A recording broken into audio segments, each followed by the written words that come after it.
Hello दोस्तों, मैं आशीष कुमार अपने YouTube channel Bihar GK tips में आपका स्वागत करता हूं। आज हम लोग विश्व का भूगोल के अंतर्गत महासागरीय धाराओं के बारे में इस वीडियो में पढ़ेंगे। तो यदि आप लोगों ने अब तक हमारा channel Bihar GK tips subscribe नहीं किया है तो इसे सब्सक्राइब कर लें, साथ ही बेल आइकन को जरूर दबाइए। वीडियो को स्टार्ट करते हैं। तो सबसे पहले हम लोग इसके नोट्स को पढ़ेंगे। तो आइए इसके नोट्स को पढ़ते हैं। महासागरों में जल के एक निश्चित दिशा में प्रवाहित होने की दिशा को धाराएं कहते हैं। धाराएं किसे कहते हैं? तो महासागरों में जल के एक निश्चित दिशा में प्रवाहित होने की गति को धाराएं कहते हैं। महासागरों में धाराओं की उत्पत्ति कई कारकों के सम्मिलित प्रभाव के फलस्वरूप संभव होती है। इन कारकों में पृथ्वी का परिभ्रमण अर्थात आवर्तन, तापमान में भिन्नता, घनत्व में भिन्नता, वायु दाब तथा हवाएं, वाष्पीकरण एवं वर्षा का प्रभाव अधिक है। महासागरीय धाराएं पृथ्वी पर तापमान के संतुलन में पर्याप्त सहयोग प्रदान करती है। तापमान के आधार पर महासागरीय धाराएं दो प्रकार की होती है। कौन कौन? तो पहला है गर्म धारा और दूसरा ठंडी धारा। अब आगे है महासागरीय धाराओं की दिशा में परिवर्तन लाने वाले कारक। पहला है तट की दिशा तथा आकार। जब महाद्वीपीय भाग सागरीय धाराओं की दिशा में लंबवत रूप में पाए जाते हैं तो धाराओं के मार्ग में अवरोध उत्पन्न हो जाता है तथा धाराएं महाद्वीपीय तट के समानांतर चलने लगती है। अब दूसरा है तलीय आकृतियाँ। महासागरीय तल की असमानताएं धाराओं के मार्ग को प्रभावित करती है। तीसरा कारक है मौसमी परिवर्तन। मानसूनी हवाओं का मौसमी दिक् परिवर्तन हिंद महासागर की धाराओं में दिशा परिवर्तन करता है। फिर से पढ़ते हैं। मानसूनी हवाओं का मौसमी दिक् परिवर्तन हिंद महासागर की धाराओं में दिशा परिवर्तन करता है। चौथा कारक है पृथ्वी का परिभ्रमण। पृथ्वी के पश्चिम से पूर्व दिशा में घूर्णन के कारण धाराओं का मार्ग प्रायः गोलाकार हो जाता है। पृथ्वी के परिभ्रमण के कारण धाराएं उत्तरी गोलार्ध में अपने दाईं ओर तथा दक्षिणी गोलार्ध में बाईं ओर मुड़ जाती है। पृथ्वी की घूर्णन गति के कारण जल स्थल का साथ नहीं दे पाता है और पीछे छूट जाता है। परिणाम स्वरूप जल में पूर्व से पश्चिम दिशा में गति उत्पन्न हो जाती है। इस तरह विषुवत रेखीय धाराओं की उत्पत्ति होती है। अब है पहला अटलांटिक महासागर की धाराएं। उत्तर विषुवतीय गर्म धारा विषुवत रेखा के समीप उत्तर में सनमांगी पवनों के प्रभाव से पूर्व में अफ्रीका के तट से पश्चिमी द्वीप समूह तक बहती है। अंटलिस गर्म धारा ब्राज़ील के साओ रॉक अंतरिप के निकट दक्षिणी विषुवतीय धारा दो शाखाओं में बंट जाती है। इसकी उत्तरी शाखा उत्तरी विषुवतीय धारा से मिलकर कैरेबियन सागर तथा मैक्सिको की खाड़ी में प्रवेश करती है। इसका शेष भाग पश्चिमी द्वीप समूह के पूर्वी किनारे पर एंटलिस धारा के रूप में बहती है। अब है फ्लोरिडा गर्म धारा। व्यापारिक पवनों के प्रभाव से यह धारा के रूप में मैक्सिको की खाड़ी के तट के साथ साथ बहने के बाद फ्लोरिडा के मुहाने से होकर खुले सागर में निकलता है। यहाँ एंटलिस की धारा भी इसमें आकर मिल जाती है। अब है गल्फ स्ट्रीम गर्म धारा। फ्लोरिडा की धारा जब एंटलिस धारा का जल समाविष्ट कर हेटरस अंतरिक्ष से आगे बढ़ती है तो यह गल्फ स्ट्रीम के नाम से जानी जाती है। यह गर्म जलधारा है तथा संयुक्त राज्य अमेरिका के पूर्वी तट के सहारे प्रवाहित होती है। गल्फ स्ट्रीम की खोज पोंस डी लियोन ने 1513 ईस्वी में की थी। अब है कनारी ठंडी धारा। उत्तरी अटलांटिक महासागर प्रवाह की दूसरी शाखा दक्षिण की ओर मुड़कर कनारी द्वीप तक पहुंचती है। यह अपेक्षाकृत ठंडे क्षेत्र से गर्म क्षेत्र की ओर जाती है, इसलिए इसे कनारी ठंडी धारा कहा जाता है। पूर्वी ग्रीनलैंड ठंडी धारा। यह ग्रीनलैंड के पूर्वी तट के साथ साथ उत्तर से दक्षिण की ओर चलती है। अब है लेब्राडोर ठंडी धारा। यह धारा बेफिन की खाड़ी तथा डेविस जलडमरू मध्य से लेब्राडोर के तट के साथ उत्तर से दक्षिण की ओर बहती है। अब है उत्तरी अटलांटिक प्रवाह। इसकी उत्पत्ति 45 डिग्री उत्तरी अक्षांश एवं 45 डिग्री पश्चिम देशांतर के पास से होती है। यह गल्फ स्ट्रीम धारा के जल को यूरोप तक पहुंचाती है। यहाँ उपध्रुवीय क्षेत्र में स्थित नॉर्वे को इससे सर्वाधिक लाभ पहुंचता है।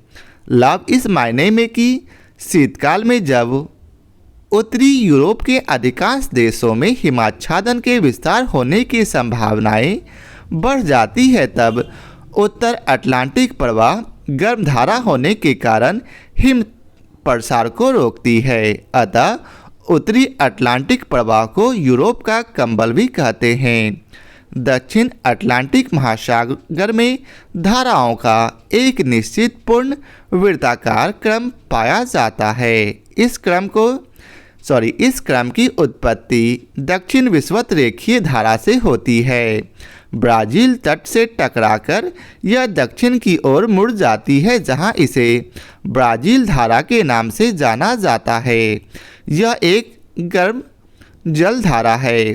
पृथ्वी के परिभ्रमण के फलस्वरूप उत्पन्न विक्षेप बल के कारण 40 डिग्री दक्षिणी अक्षांश पर यह धारा पछुआ पवन से प्रवाहित होकर पूर्व की ओर मुड़ जाती है। यहीं पर दक्षिण से आने वाली कॉकलैंड ठंडी धारा ब्राज़ील धारा से मिलती है। ब्राज़ील गर्म जलधारा और कॉकलैंड ठंडी जलधारा दोनों मिलकर एवं पूर्व की ओर मुड़ कर दक्षिण अटलांटिक प्रवाह के रूप में प्रवाहित होती है, जिसकी एक शाखा अफ्रीका के पश्चिम तट से टकराकर उत्तर दिशा में मुड़ जाती है। यहाँ इसे बेंगुला ठंडी जलधारा के रूप में जाना जाता है। यह धारा आगे चलकर दक्षिण विषुवत रेखीय धारा में मिलकर धाराओं के एक पूर्व वृत्त का निर्माण करती है। धाराओं का यह पूर्ण वृत्त घड़ी की सुइयों की दिशा में विपरीत प्रवाहित होती है। अब दूसरा है हिंद महासागर की धाराएं। हिंद महासागर की धाराओं में प्रशांत एवं अटलांटिक महासागरीय धाराओं का क्रम कुछ परिवर्तन के साथ पाया जाता है। हिंद महासागर की धाराओं पर स्थल मंडल तथा मानसूनी हवाओं का पर्याप्त प्रभाव है। उत्तरी हिंद महासागर में उत्तर पूर्व तथा दक्षिण पश्चिम मानसूनी हवाओं के कारण धाराओं की दिशा में वर्ष में 2 बार परिवर्तन होता है, जबकि दक्षिण हिंद महासागर में धाराओं का निश्चित क्रम पाया जाता है। शीत ऋतु में उत्तरी विषुवतीय धारा उत्तर पूर्वी मानसून पवनों के घर्षण द्वारा पूर्व से पश्चिम की ओर प्रवाहित होने लगती है। इस प्रवाह को उत्तर पूर्वी मानसून ड्रिफ्ट अथवा उत्तरी पूर्वी मानसून अफवाह कहते हैं। अब है ग्रीष्म ऋतु में दक्षिण पश्चिमी मानसून के प्रवाह से जल का प्रवाह पश्चिम से पूर्व की ओर होने लगता है और दक्षिण पश्चिम मानसून ड्रिफ्ट अथवा दक्षिण पश्चिम मानसून अफवाह नामक धारा का जन्म होता है। दक्षिणी विषुवतीय धारा अन्य महासागरों की भांति हिंद महासागर में भी दक्षिणी भूमध्य रेखीय धारा भूमध्य रेखा के समीप दक्षिण में पूर्व से पश्चिम की ओर बहती है। अब आगे है अगुलहास धारा। हिंद महासागर में प्रवाहित होने वाली गर्म जलधारा है। इसकी उत्पत्ति इस प्रकार होती है। दक्षिण विषुवतरेखीय हिंद महासागरीय धारा की एक शाखा मोजाम्बिक चैनल से होकर दक्षिण की ओर प्रवाहित होती है। इसे मोजाम्बिक गर्म धारा कहते हैं और 30 डिग्री दक्षिण में जाने पर दक्षिण विषुवतरेखीय धारा की एक शाखा मोजाम्बिक धारा से मिल जाती है। इन्हीं दोनों धाराओं की संयुक्त धारा को अगुलहास धारा कहते हैं। यह अफ्रीका के दक्षिणी छोर तक प्रवाहित होती है। यह आगे चलकर पूर्व की ओर मुड़कर पछुआ पवन द्वीप से मिल जाती है। अब है मेडागास्कर गर्म धारा। दक्षिण भूमध्य रेखीय धारा की मेडागास्कर द्वीप के पूर्वी तट पर बहने वाली शाखा मेडागास्कर धारा कहलाती है। पश्चिमी ऑस्ट्रेलियाई ठंडी धारा पछुआ पवन ड्रिफ्ट की एक शाखा ऑस्ट्रेलिया के दक्षिण में बहती हुई निकल जाती है। अब तीसरा है प्रशांत महासागर की धाराएं। उत्तर विषुवतीय प्रशांत महासागर में यह धारा मध्य अमेरिका के पश्चिमी तट से आरंभ होकर पूर्व से पश्चिम तट से आरंभ होकर पूर्व से पश्चिम की ओर बहती हुई फिलीपींस द्वीप समूह तक पहुंचती है। फिर से पढ़ते हैं उत्तर विषुवतीय धारा के बारे में। यह प्रशांत महासागर में यह धारा मध्य अमेरिका के पश्चिमी तट से आरंभ होकर पूर्व से पश्चिम तट से आरंभ होकर पूर्व से पश्चिम की ओर बहती हुई फिलीपींस द्वीप समूह तक पहुंचती है। अब है क्यूरोशिवा गर्म धारा।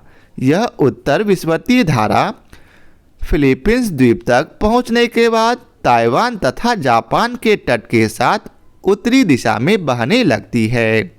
इसे क्यूरोशिवा धारा कहा जाता है। आगे है कैलिफोर्निया की ठंडी धारा। उत्तरी प्रशांत धारा उत्तरी अमेरिका के पश्चिमी तट पर पहुंचकर दो भागों में बंट जाती है। एक शाखा उत्तर की तरफ जाती है जबकि दूसरी शाखा दक्षिण की ओर मुड़ जाती है। दक्षिण की ओर मुड़ने वाली शाखा कैलिफोर्निया के तट के साथ साथ बहती है, इसलिए इसे कैलिफोर्निया की धारा कहते हैं। उत्तरी प्रशांत धारा की उत्तर की ओर प्रवाहित होने वाली शाखा जब अलास्का की खाड़ी में प्रवेश करती है तो यह गर्म होती है एवं इसे अलास्का करंट के नाम से जाना जाता है। पुनः यह अलास्का तट के सहारे आगे बढ़ती है जहां इसे अलास्का स्ट्रीम के नाम से जाना जाता है जो एक ठंडी धारा है। अब है ओयासिवो ठंडी धारा। यह बेरिंग जलडमरूबाद से शुरू होकर कमचटका प्रायद्वीप के पूर्वी तट के समीप उत्तर से दक्षिण की ओर बहने वाली ठंडी जलधारा है। अब है क्यूराइल धारा। यह धारा ओखोटस्क सागर से शुरू होकर शखालिन द्वीप के पूर्वी तट के साथ बहती हुई जापान के होक्काइडो द्वीप के पास ओयासिबो धारा के साथ मिल जाती है। अब है जापान के निकट क्यूरोशिबो की गर्म धारा तथा ओयासिबो की ठंडी धारा के जल के मिलने से वहाँ घना कुहासा छाया रहता है। अब है दक्षिणी विषुवतीय गर्म धारा। यह गर्म जल की धारा जो पूर्व में मध्य अमेरिका के तट से पश्चिम में ऑस्ट्रेलिया के पूर्वी तट तक जाती है। पूर्वी ऑस्ट्रेलिया गर्म धारा यह प्रशांत की गर्म जलधारा है। अब है पेरुवियन धारा को हम्बोल्ट धारा भी कहते हैं। यह दक्षिणी अमेरिका महाद्वीप के पश्चिमी तट के सहारे प्रवाहित होने वाली ठंडी जलधारा है। प्रति विषुवतीय धारा विषुवत रेखा के दोनों ओर उत्तरी तथा दक्षिणी विषुवतीय धाराएं प्रशांत महासागर के पश्चिमी भाग में विशाल जल राशि एकत्रित करती है। इससे महासागरीय जल स्तर में असंतुलन आ जाता है। इस असंतुलन को दूर करने के लिए विरुद्ध विषुवतीय धारा बहती है। अब आगे है अटलांटिक महासागर की धाराएं, तो आप लोग इसे याद रखेंगे। आप लोग चाहें तो इसका स्क्रीनशॉट ले लें।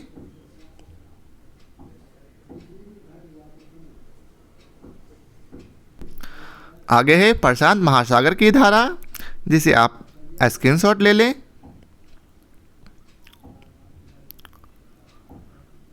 नेक्स्ट है हिंद महासागर की धाराएं।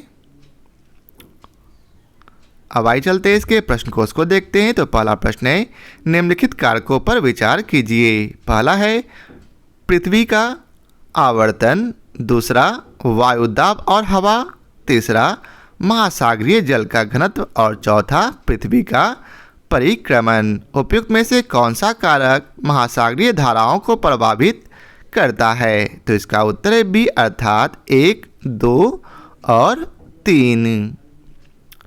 महासागरों में धाराओं की उत्पत्ति कई कारकों के सम्मिलित प्रभाव के फलस्वरूप संभव होती है। इन कारकों में पृथ्वी का परिभ्रमण अर्थात आवर्तन, तापमान में भिन्नता, लवणता में भिन्नता, घनत्व में भिन्नता, वायुदाब तथा हवाएं एवं वाष्पीकरण तथा वर्षा का प्रभाव अधिक है। उल्लेखनीय है कि पृथ्वी की परिक्रमण गति महासागरीय धाराओं को प्रभावित नहीं करती है। अब अगला प्रश्न है, निम्नलिखित कथनों पर विचार कीजिए। पहला दिया गया है, महासागरीय धाराएं महासागर में जल का मंद भूपृष्ठ संचलन होती है। दूसरा है, महासागरीय धाराएं पृथ्वी का ताप संतुलन बनाए रखने में सहायक होती है। और तीसरा है, महासागरीय धाराएं मुख्यतः सनातन पवनों द्वारा चलायमान होती है। और चौथा है, महासागरीय धाराएं महासागर संरूपण द्वारा प्रवाहित होती है। तो इसका उत्तर है डी अर्थात 1, 2, 3 और 4 सभी सही है।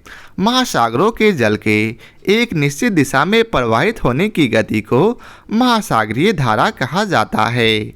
अधिकांश धाराएं सनातनी पवन वेग से प्रेरित होकर आगे बढ़ती है। धाराओं की गति एवं सीमा निश्चित नहीं होती है। सामान्यतः गति मंद होती है और सतह का केवल भूपृष्ठ जल ही गतिशील रहता है। अतः कथन 1 एवं 3 सही है। तापमान की महासागरीय धाराओं के संचलन में भूमिका रहती है, क्योंकि विषुवत रेखीय जलधारा तापमान से ही प्रेरित होती है। कुछ शीत क्षेत्रों में गर्म जलधाराओं का तथा कुछ ग्रीष्म क्षेत्रों में ठंडी जलधाराओं की ताप संतुलन बनाए रखने में महत्वपूर्ण भूमिका रहती है। अतः कथन 2 भी सही है। महासागरीय धाराएं प्रचलित पवनों और पृथ्वी की परिभ्रमण गति के अतिरिक्त महासागरीय समरूपण द्वारा भी प्रवाहित होती है। इसमें तट की दिशा एवं आकार तथा महासागरीय स्थलाकृतियाँ सर्वाधिक महत्वपूर्ण है। अतः कथन 4 भी सत्य है। अब अगला प्रश्न है, हिंद महासागर में सागर धाराओं की नियमित दिशा में परिवर्तन के लिए निम्नलिखित कारकों में से कौन सा एक उत्तरदायी है? तो इसका उत्तर है बी अर्थात हिंद महासागर में मानसूनी प्रवाह पाया जाता है। हिंद महासागर की धाराओं में प्रशांत एवं अटलांटिक महासागरीय धाराओं का क्रम कुछ परिवर्तन के साथ पाया जाता है। हिंद महासागर की धाराओं पर स्थल मंडल तथा मानसूनी हवाओं का पर्याप्त प्रभाव है। उत्तरी हिंद महासागर में उत्तर पूर्व तथा दक्षिण पश्चिम मानसूनी हवाओं के कारण धाराओं की दिशा में वर्ष में 2 बार परिवर्तन होता है, जबकि दक्षिण हिंद महासागर में धाराओं का एक निश्चित क्रम पाया जाता है। अतः विकल्प 20 सही उत्तर है। अब अगला प्रश्न है, अगुलहास धारा चलती है? तो इसका उत्तर है ए अर्थात हिंद महासागर में। अब अगला प्रश्न है, अधोलिखित में से कौन शीत महासागर धारा नहीं है? तो इसका उत्तर है अगुलहास। उत्तरी अटलांटिक प्रवाह द्वारा सर्वाधिक लाभान्वित होने वाली देश है? तो इसका उत्तर है नॉर्वे। उत्तरी अटलांटिक प्रवाह की उत्पत्ति 45 डिग्री उत्तरी अक्षांश एवं 45 डिग्री पश्चिम देशांतर के पास से होती है। यह गल्फ स्ट्रीम गर्म धारा के जल को यूरोप तक पहुंचाती है, जहां उप ध्रुवीय क्षेत्र में स्थित नॉर्वे को इससे सर्वाधिक लाभ पहुंचता है। अब अगला प्रश्न है, निम्नलिखित में से कौन सी दक्षिण अटलांटिक महासागर की शीतल धारा है? तो इसका उत्तर है बेगुला धारा। दक्षिण अटलांटिक महासागर में एकमात्र शीतल जल धारा बेगुला धारा प्रवाहित होती है। यह दक्षिण अफ्रीका के पश्चिमी तट के सहारे उत्तर दिशा में प्रवाहित होती है, अतः विकल्प बी सही उत्तर है। अब अगला प्रश्न है, निम्नलिखित समुद्री धाराओं में से कौन हिंद महासागर की धारा नहीं है? तो इसका उत्तर है बेगुला धारा। बेगुला धारा एक ठंडी धारा है जो दक्षिण अटलांटिक महासागर के पूर्वी तट पर बहती है। अब अगला प्रश्न है, कौन सी धारा दक्षिण अटलांटिक महासागर में धाराओं के एक पूर्व वृत्त के निर्माण में योगदान नहीं देती है? तो इसका उत्तर है कनारी। कनारी धारा का संबंध दक्षिण अटलांटिक महासागर की धाराओं के पूर्ण वृत्त से नहीं है। यह उत्तर अटलांटिक महासागर में प्रवाहित होने वाली ठंडी जल धारा है। अब अगला प्रश्न है, जो महासागरीय धारा शेष 3 से भिन्न है वह है? तो इसका उत्तर है पेरुवियन। उपयुक्त पेरुवियन धारा को छोड़कर सभी शेष 3 धाराओं का संबंध दक्षिण अटलांटिक महासागर से है, जो एक वृत्त का निर्माण करती है, जबकि पेरुवियन धारा का संबंध दक्षिण पूर्वी प्रशांत महासागर से है। पेरुवियन धारा को हम्बोल्ट धारा भी कहते हैं। यह दक्षिणी अमेरिका महाद्वीप के पश्चिमी तट के सहारे प्रवाहित होने वाली ठंडी जल धारा है। अब अगला प्रश्न है, निम्नलिखित में से कौन सी शीत धारा है? तो इसका उत्तर है ए पेरुवियन हम्बोल्ट। अब अगला प्रश्न है, निम्नलिखित में किसका सुमेल नहीं है? तो इसका उत्तर है बी हम्बोल्ट धारा उत्तरी प्रशांत महासागर में नहीं है। अब अगला प्रश्न है, गल्फ स्ट्रीम है? तो इसका उत्तर है एक महासागरीय धारा। तो आज के लिए बस इतना ही। आशा करता हूँ आप लोगों को हमारा यह वीडियो पसंद आया हो। यदि आप लोगों को हमारा यह वीडियो पसंद आया हो तो लाइक और शेयर जरूर करें। फिर मिलते हैं नए चैप्टर के साथ। आज के लिए बहुत बहुत धन्यवाद।